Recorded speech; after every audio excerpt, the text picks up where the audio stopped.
Geht ja so ein bisschen um Spiel und Spaß und Ausprobieren, um warm zu werden. Ich habe heute wenig Zeit, dafür aber sehr, sehr große Lust, meine wunderschönen Blumen vom Feld zu skizzieren, solange sie noch so schön sind. Und das Beste daran ist, dass die meisten von ihnen schon so herrlich wonky sind, so die allerletzten krumm und schief gewachsenen Spätsommerblumen. Und im Grunde genommen ist das die perfekte Kombination für das, was ich anstrebe. Ich arbeite nämlich auf eine Serie mit semi-abstrakten Blumen hin. Und ehrlich gesagt wollte ich direkt losstarten in Acryl, aber da ich in der Zwischenzeit mich entschieden habe, die Kamera anzumachen, habe ich auch ein bisschen spannendes Material herausgekramt und Lust drauf bekommen. Ich habe hier eine wilde Mischung aus verschiedensten Medien. 2 Inktense Stifte, einmal Leaf und Bark. Ich habe hier auch Inktense Blocks. Die habe ich aus den tiefsten Ecken irgendwo hervorgekramt. Ich habe sie, seit ich sie bekommen habe, vor wahrscheinlich 2 Jahren, gar nicht mehr angefasst. Aber irgendwie haben sie so ihren Reiz auf mich ausgeübt. Und ich denke mal, ich könnte die zum Beispiel mit diesem hier wunderbar gleich lossketchen. Das könnte eine schöne Linie geben. Das ist noch nicht alles. Angespornt vom Thema Ink habe ich noch ein paar Inks herausgekramt. Nämlich hier so ein Sepia-Ink, ein Magenta. Denn meine Blumen sind ja so schön pink. Ich habe hier so ein bisschen Gouache. Ich habe hier ein bisschen Wasser. Ich habe auch meine Aquarellfarben und ein paar Spezialtools wie meine Zahnbürste. Ja, man weiß nie, was passiert. Und weil es gestern bei uns sehr gewindet und gestürmt hat, sind mir eben draußen beim Spaziergang mit den Hunden sehr viele Stöckchen vor die Füße gefallen. Und da habe ich mir so einen schönen krummen, sehr langen Stock rausgesucht und dachte, der wäre ideal, um damit in die Inktöpfe zu tunken und damit dann zu skizzieren. Lockerer wird es nicht mehr. Da ich ja schon die Kamera angemacht habe, werde ich ein paar schöne Warm-up-Skizzen machen, weil es meine allererste Skizze des Tages ist. Und ich denke, ich werde Blindkonturen machen, weil das immer so mein Go-To ist. 1 Minute Timer und wir legen los. Es ist eine Blindkontur, das heißt, ich gucke eigentlich nur auf die Blume und gar nicht auf mein Blatt. Das heißt, ich bin mir nicht ganz sicher, ob ich dann am Ende auch alles treffen werde oder nicht. Ich bin eigentlich schon relativ geübt mit Blindkonturen, das heißt, dass im Grunde genommen meine Skizzen eigentlich schon erkennbar bleiben. Aber für den Fall, dass du es zum ersten Mal machst, wundere dich nicht, wenn da alles komplett irgendwie all over the place ist. Okay. Vielleicht können wir da vielleicht noch mal ein bisschen mit Wasser, damit es ein bisschen interessanter wird. Wie gesagt, ich habe diese Inktense Blocks schon Ewigkeiten nicht mehr benutzt und habe irgendwie das Gefühl, dass sie sehr cool sein könnten. Und da ich bald Geburtstag habe, habe ich mir überlegt, vielleicht, ich muss sie erstmal nutzen, bevor ich sie mir wünsche, aber ich dachte, das wäre vielleicht ein ganz schönes Geschenk. Ja, also ich belasse sie erstmal dabei. Ich kann es aber nicht lassen, ne? Gut, also wie gesagt, ich belasse es dabei und nehme mir eine zweite Blume zur Hand. Nehme ich mal diese hier und dann machen wir nochmal eine blinde Skizze, nur diesmal in Neocolor. Dann nehmen wir dieses Grün. 1 Minute läuft. Auch jetzt gucke ich nicht auf das Papier. Das musst du mir jetzt natürlich glauben. Aber das ist sehr hilfreich, um einfach mal warm zu werden und sich zu erinnern, dass der Prozess im Vordergrund steht.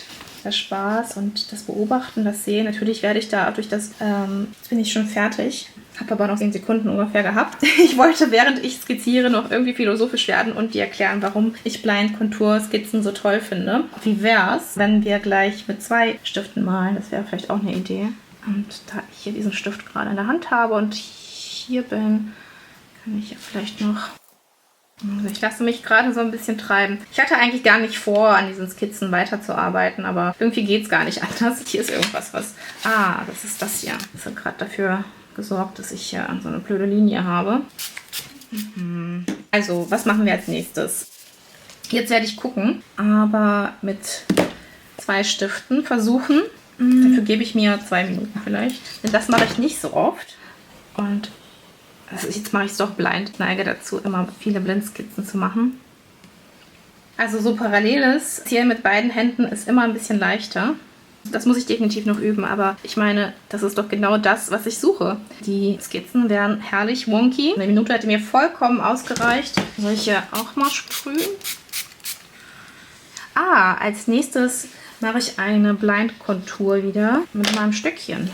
Ich glaube, jetzt verzichte ich mal auf den Timer. Ich bin eh schnell. Und schon jetzt muss ich sagen, liebe ich diese Linien, die ich überhaupt nicht kontrollieren kann. Aber darum geht's. Das macht einfach so viel Spaß. Kann ich dir definitiv empfehlen. Toll als Warm-up oder wenn du, wie ich, auf der Jagd nach dem, ja, so ein bisschen lockerem bist.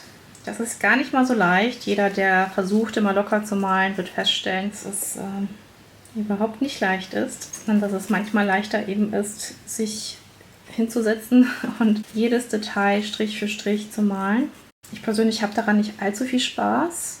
So hyperrealistisches bewundere ich immer sehr. Das ist einfach ein Handwerk, aber es ist für mich, fühlt sich das mehr nach einer technischen Übung an, als nach fließender Kreativität. Ich denke, das reicht.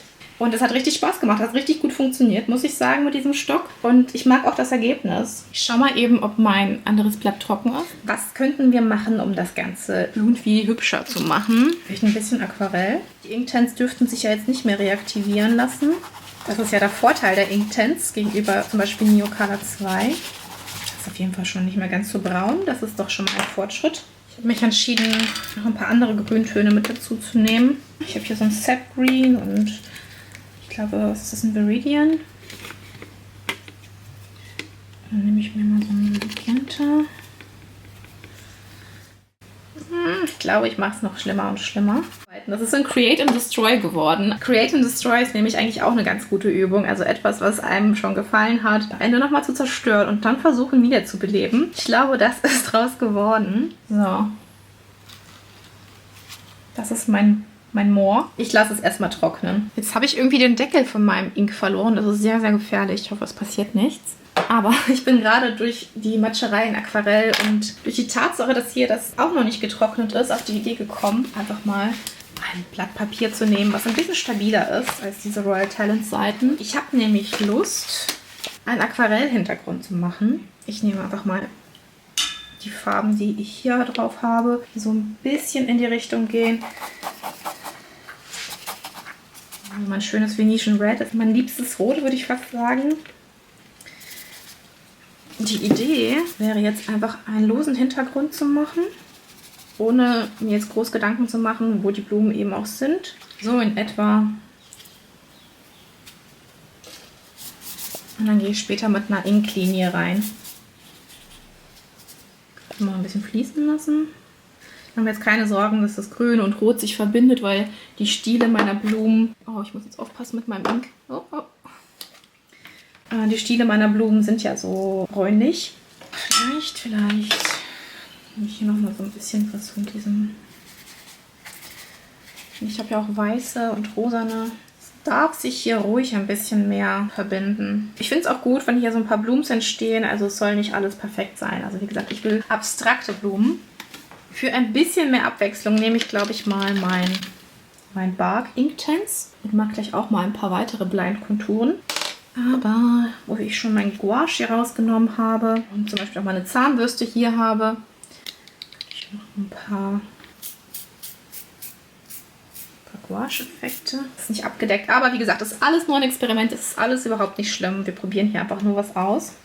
Ich denke, ich probiere einfach mal mit meiner Zahnbürste als Tool zu skizzieren. Auch das ist, glaube ich, ganz gut, um warm zu werden und locker zu werden. Einfach Tools zu nehmen, mit denen man weiß, dass das Ergebnis eigentlich überhaupt nicht perfekt werden kann. Ich denke, jetzt ist an der Zeit für eine schnelle Skizze darüber. Das ist so eine halbblinde Skizze. Also ich schaue ein bisschen zwischendurch aufs Blatt, aber eigentlich bemühe ich mich. Hier male ich gerade die Blätter, weil ich hier keine Blätter gerade hatte. Noch dieses Baby hier, das ist irgendwie auch ganz süß. Das ist jetzt zu nass noch. Okay, gut zu wissen. Arbeite ich aber auch noch ein bisschen mehr an den Blättern. Okay, dann das gleiche mit dieser hier. Also ich lasse es jetzt nicht warten. Ich lasse es jetzt nicht trocknen, sondern... Wobei, wir haben ja noch... Moment. Ich habe eine bessere Idee. Also diese Brummgeräusche im Hintergrund, das ist mein Hund. Nicht wundern, das ist kein Bär. Und Gesundheit. Ich denke, ich werde mit dieser Pipette hier direkt arbeiten.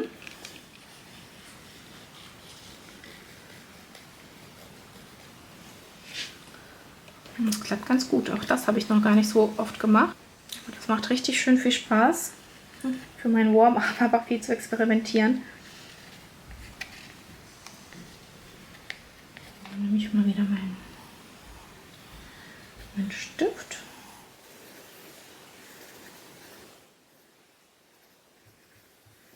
Das hier ist vielleicht ein bisschen zu dunkel geworden, da geht meine Linie ein bisschen unter.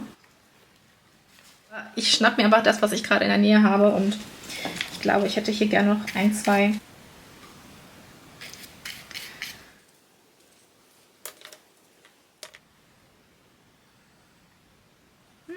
kratze ich jetzt ein bisschen da rein. Vielleicht noch hier eine weiße. Eigentlich finde ich es ganz gut, wenn die hier so ein bisschen verschwimmt. Ich meine, das soll jetzt überhaupt kein fertiges Gemälde werden oder irgendwas. Aber es ist eigentlich nicht schlecht, wenn man nicht alles im Fokus hat. Mache ich noch eine hier. Ich lasse mich einfach drauf ein und folge meiner Intuition, folge meiner Neugier. Übrigens habe ich gerade den Deckel gefunden, der hat sich hier ganz schön getarnt. Schnell zuschrauben. Ich denke, ich werde es dabei belassen, und ich denke, die Acrylskizze ist Stoff für Teil 2. Und ja, lass uns doch mal kurz schauen, was wir hier so haben. Also ich bin wirklich super, super happy. Ich bin aufgewärmt, ich hatte super viel Spaß. Ich meine, es ist jetzt nicht abstrakt, aber es ist auf jeden Fall ein Stück in Richtung lockeres Malen. Und ich meine, okay, das ist ein kleines Desaster, aber auch das gehört eben dazu. Auch das ist ein Learning. Und dann haben wir noch diese zwei. Alles so semi-blind. Und das war auch semi-blind mit meinem Stock. Und das ist wirklich eine richtig coole Erkenntnis gewesen. Also es ist jede Menge coole Erkenntnisse, die ich dabei eben gewonnen habe. Lass mich doch gerne noch unbedingt wissen, welche Übung du am allerliebsten machst, um dich aufzuwärmen oder eben um lockerer zu werden, um in dieses Mindset zu kommen, loose zu malen. Und falls du jetzt auch richtig Lust auf Blumen hast und auf ein paar der Übungen, die wir gemacht haben, dann werde ich dir zum Schluss ein paar meiner Fotos einfach mal anhängen. Da kannst du das Video pausieren und davon skizzieren, wenn du magst. Oder falls du wie ich auch ein schönes Blumenfeld in der Nähe hast, dann nützt das schöne Wetter. Ich glaube, es soll die Tage wieder schön werden und raus mit dir in die Natur. Denn noch schöner wäre es natürlich, wenn man diese Art Skizzen im Feld selbst machen kann. Aber auch das ist vielleicht Stoff für ein anderes Video. Für dieses Mal verabschiede ich mich. Falls du dich gerade gut unterhalten gefühlt hast oder den ein oder anderen Tipp für dich und deine Praxis mitnehmen konntest, würde ich mich natürlich über einen Daumen nach oben freuen. Abonniere natürlich auch sehr, sehr gerne meinen Kanal oder schau als nächstes direkt mal hier vorbei. Ansonsten sehen wir uns beim nächsten Mal. Mach's gut!